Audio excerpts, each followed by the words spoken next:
कि रुपया या रूप के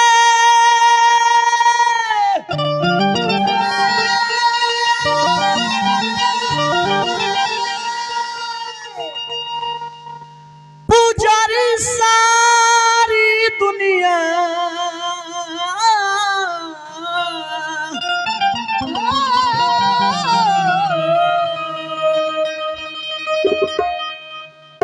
कि सबका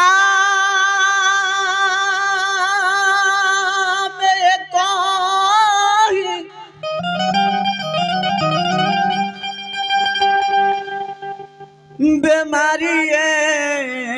राम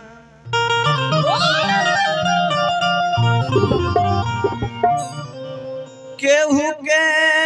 न चलल बा अरे केहू के न चली केहू के न चलल बा अरे केहू के न चली एही जनी राना तारी के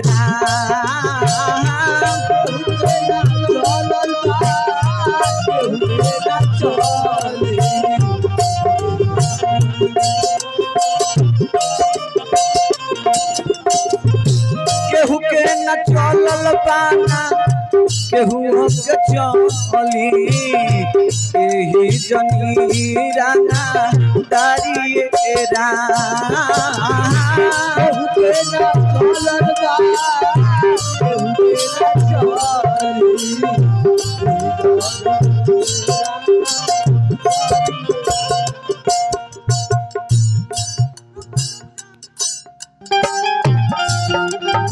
वही तो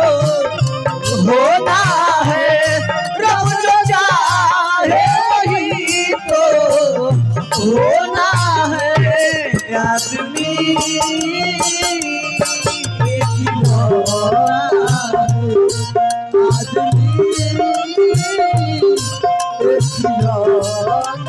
रब जो चाहे वही तो होना है रब जो चाहे वही तो होना है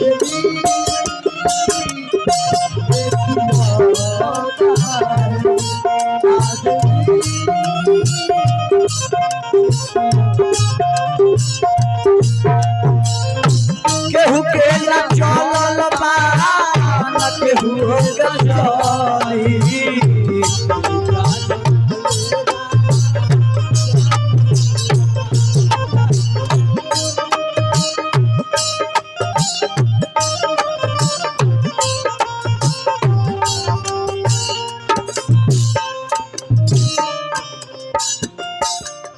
हजारों हजारों का पुरस्कार देने हमारे संतोष कुमार हम जलियो बजाओ तनी तो पैसा दे तनी हार्दिक हार्दिक बंधन अभिनंदन स्वागत कहनी अब मौसी जी के तरफ से हम राहुल मौसी जी गोर लगे नानी जी के यहाँ के हमारे गुरु जी हैं तो गुरु तो पिता के तुल्य होने कौन लगी कहनी है आशीर्वाद का प्रतीक्षा रही मालिक ये दुनिया में जो आई बा एक न एक दिन चली गई ये सच्चाई हमने के तो तुच्छ मानो बनी जाए मालिक रावण के जैसा कोई विद्वान नहीं था रावण के जैसा किसी के पास पुष्पक विमान नहीं था एक दिन ऐसा समय आई वो रावण चल गई काहे खातिर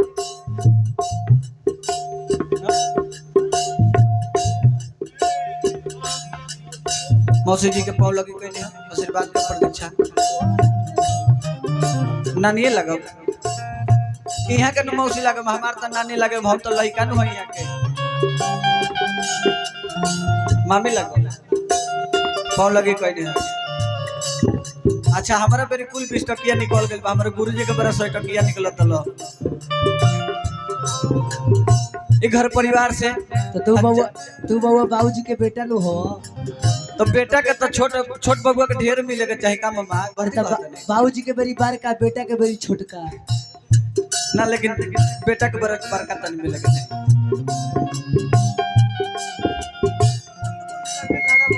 हाँ हाँ आई अपन घर बताओ नु कहता नहीं ना तो हम कहाँ कहती। अरे ई बतिया बेटा के बुझाला के बुद्धे बुद्धे तालाब बढ़ला। एक दिन ऐसा समय आयल कि रावण भी चल गईले मलिका। हाँ लक्ष्मी जी हजार हजार का बारिश करी चरण में नमन आशीर्वाद के प्रतीक्षा भगवान नारायण और सबन पर कृपा बना कर रखे सोचल मनोकामना पूर्ण हो गए। रावण के एक दिन लोभ हो गई मन में। हाँ जाके सीता हरण खाती चल गईले। अब भइल का रूप देख सिया जी के हरली हला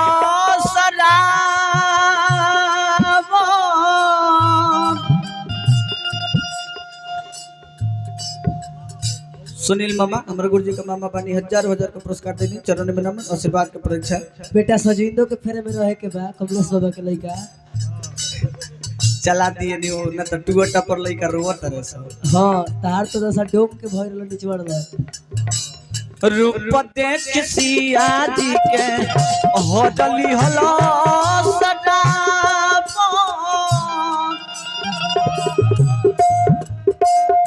साधु भेष धोई के भिखारी राम देख सिया जी के हरली हलास रावा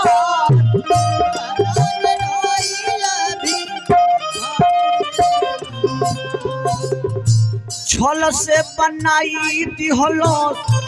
माया के मिरी गवा। अरे माया के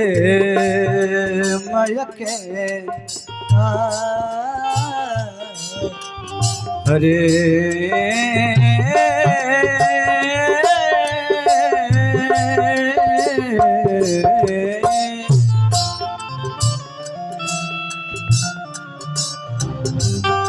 छल से बनाई दिहलो माया के मिरी गावा। छल से हरेला पर नारी के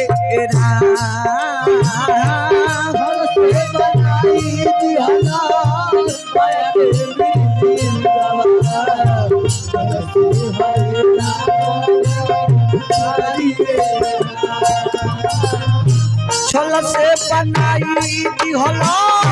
माया के मिरी गावा। छल से हरेला पर नारी के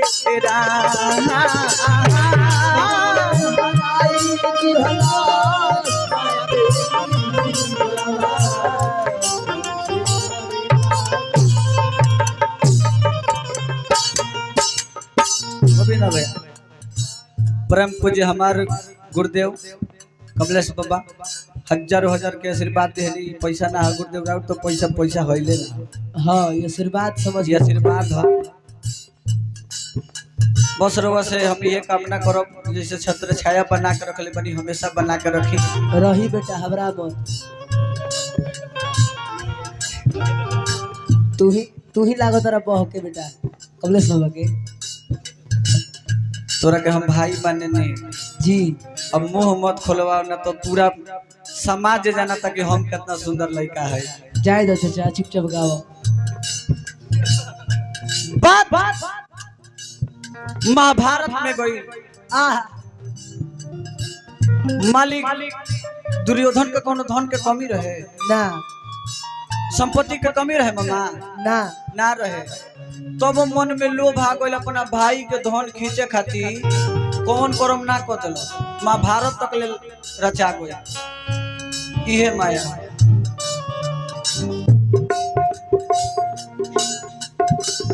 धन दुर्योधन के नाश करबलस युद्ध भइला परिवारी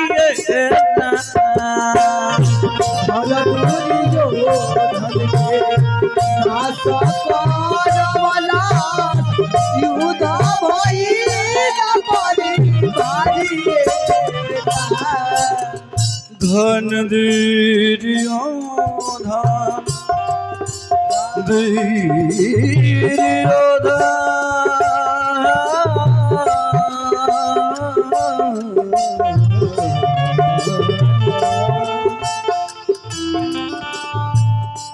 मामा ए मामा मामा यही रहे के बा गुरु जी के मामी जी के तरफ से हजारों हजार का पुरस्कार मिले। चलो न आशीर्वाद की कामना रहे कि धन दूजियो धन के ना सकटबलस युद्ध पहिला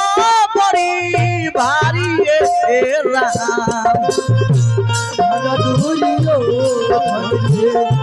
ना सकटबलस युद्ध पहिला राजा रणजीत कहे गीतिया के गाई के राजा रणजीत कहे गीतिया के गाए कि श्रोता जी करीना नवधा लगा के अरे श्रोता जी करीना अरे श्रोता जी करीना प्लेन क्या रे श्रोता जी करीना अरे विचार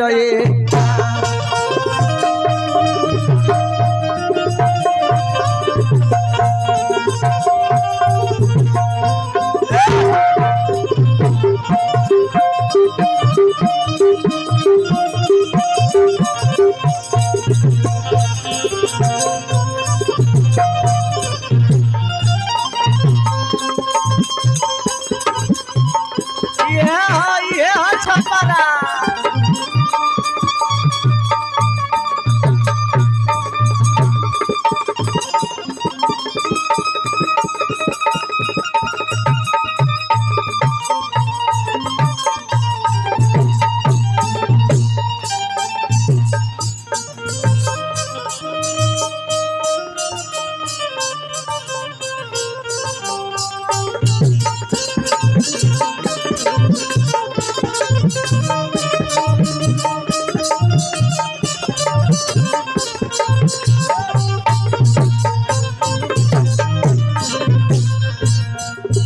धन दूरियो धन धन दूरियो धन धन दूरियो धन अरे धन दूरियो धन धन दूरियो अरे धन दूरियो धन धन दूरियो धन दूरी अरे धन दूरियो धन के अरे ना सकट बोलो अरे श्रोता जी करी ना भी चार